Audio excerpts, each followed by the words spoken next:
السلام علیکم ورحمۃ اللہ وبرکاتہ۔ محترم ناظرین، سیر علماء کرام کا یہ 133واں حصہ ہے، اور آج کے اس ویڈیو میں ہم معلوم کریں گے فیروز آبادی رحمہ اللہ کے متعلق۔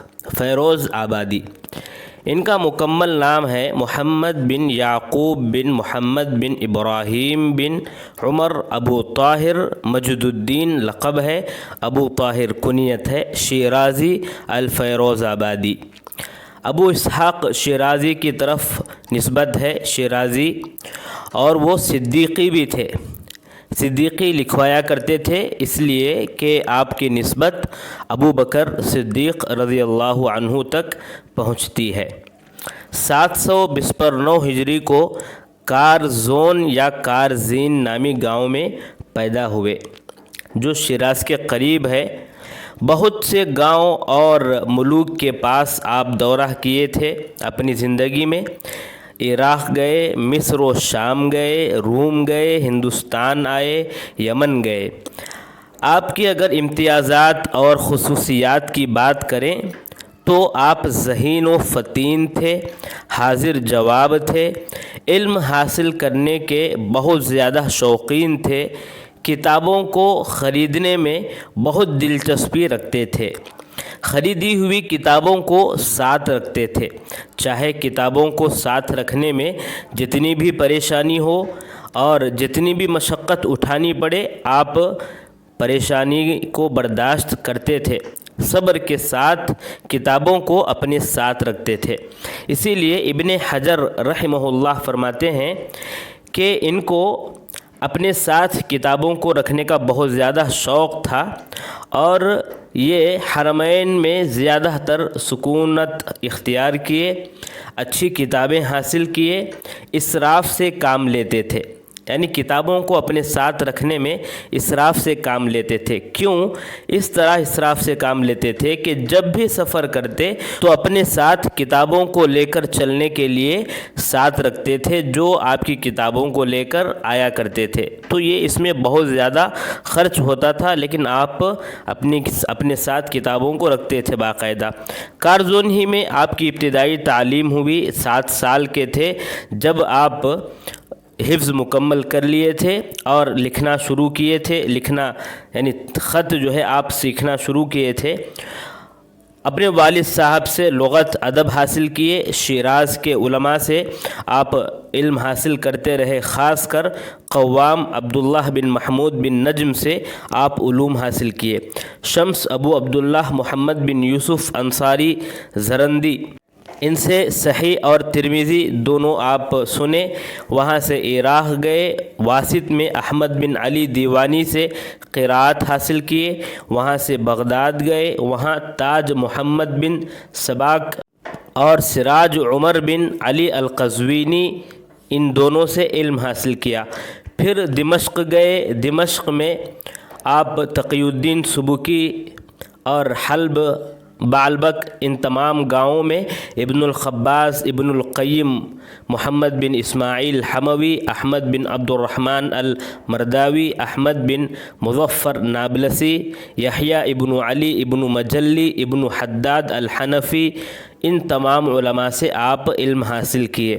پھر وہاں سے قدس گئے، قدس میں علائی، بیانی، قلقشندی، ان تمام سے آپ علم حاصل کیے۔ وہاں سے رملہ اور غزہ سے ہوتے ہوئے قاہرہ پہنچے، وہاں بہا بن عقیل یا عقیل سے علم حاصل کیے، جمال اثنوی سے علم حاصل کیے، ابن ہشام نحوی سے حاصل کیے۔ جمال اثنوی اور ابن ہشام یہ دونوں آپ کے اساتذہ میں سے بھی آتے ہیں اور آپ کے تلامذہ میں سے بھی آتے ہیں، یعنی آپ سے بھی انہوں نے حاصل کیا، ان سے آپ حاصل کیے۔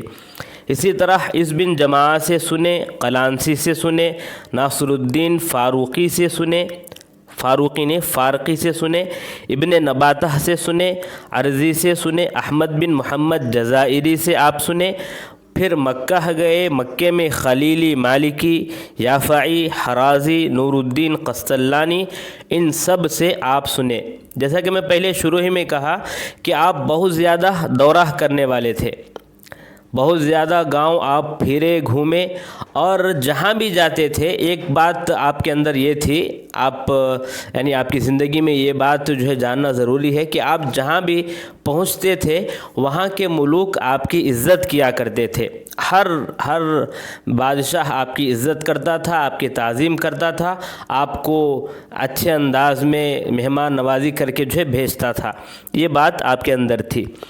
آپ کے تلامذہ میں صلاح الدین صفدی جو مورخ ہیں، اور بہا بن عقیل اور جمال اسنوی، ابن ہشام النحوی، ابن حجر رحمہ اللہ، یہ سب جو ہے آپ کے تلامذہ میں آتے ہیں۔ آپ کی کتابیں بہت زیادہ ہیں، اگر میں یہاں پر نام لینا شروع کروں تو بہت زیادہ ٹائم اسی میں نکل جائے گا۔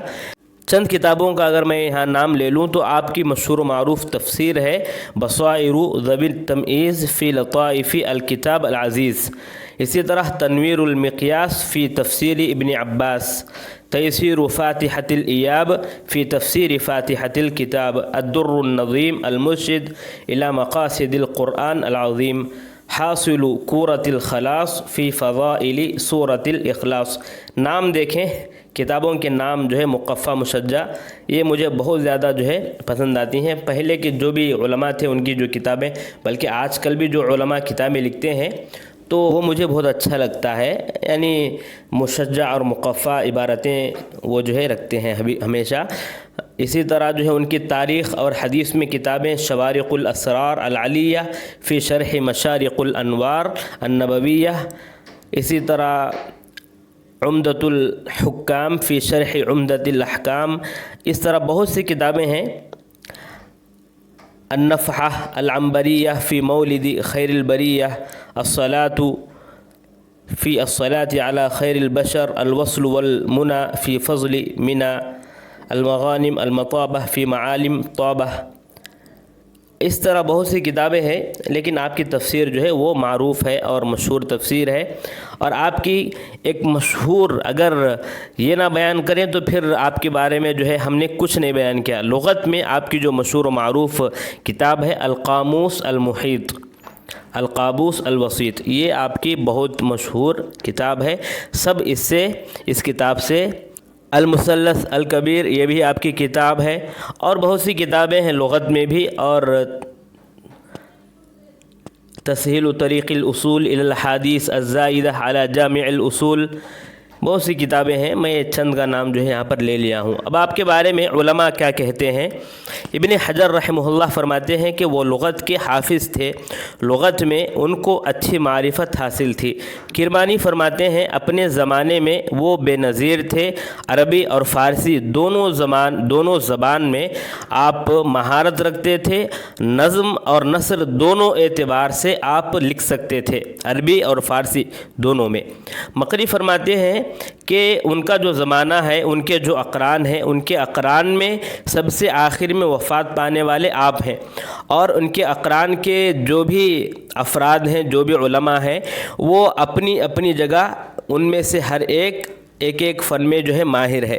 جیسے وہ نام لیتے ہیں کہ سراج الدین بلقینی جو فقہ شافعی میں ماہر تھے، زین الدین عراقی جو حدیث میں ماہر تھے، ابن ملقن سراج الدین فقہ اور حدیث کے ماہر تھے اور زیادہ تصنیف کرنے والے تھے، شمس الدین فناری عقلی اور نقلی علوم اور عربی میں ماہر تھے، عقلی اور نقلی دونوں علوم کو جمع کیے تھے، ابو عبداللہ بن عرفہ فقہ مالکہ میں آپ ماہر تھے، مجید الدین شیرازی جن کی آج ہم بات کر رہے ہیں یہ لغت میں ماہر تھے، اور یہ سب کے سب جو ہے اقران ہیں، اور اقران میں سب سے آخر میں وفات پانے والے آپ ہیں، یہ مقری فرماتے ہیں۔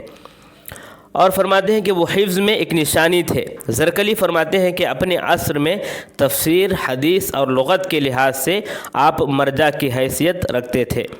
فیروز آبادی کی نسبت جو ہے ان کے دادا کی طرف ہے، پردادا یا دادا کی طرف ہے فیروز آبادی۔ یہ فیروز آباد دراصل جو ہے فارس کا ایک گاؤں ہے، اور ابن جماع آپ کے اساتذہ میں ابن جماع بھی آتے ہیں، اور آپ جوان ہی تھے، ان کی شہرت جو ہے چہار جانب ہو گئی تھی، ابھی جوان ہی تھے۔ اکثر کیا ہوتا ہے جب آدمی جو ہے آخری عمر کو پہنچتا ہے تب جا کر جو ہے شہرت پاتا ہے، آپ کے متعلق ایک بات یہ ہے کہ آپ جوانی ہی میں تھے تبھی آپ شہرت حاصل کر لیے تھے۔ سب سے آخری بات یہ ہے کہ آپ 817 ہجری کو وفات پائے۔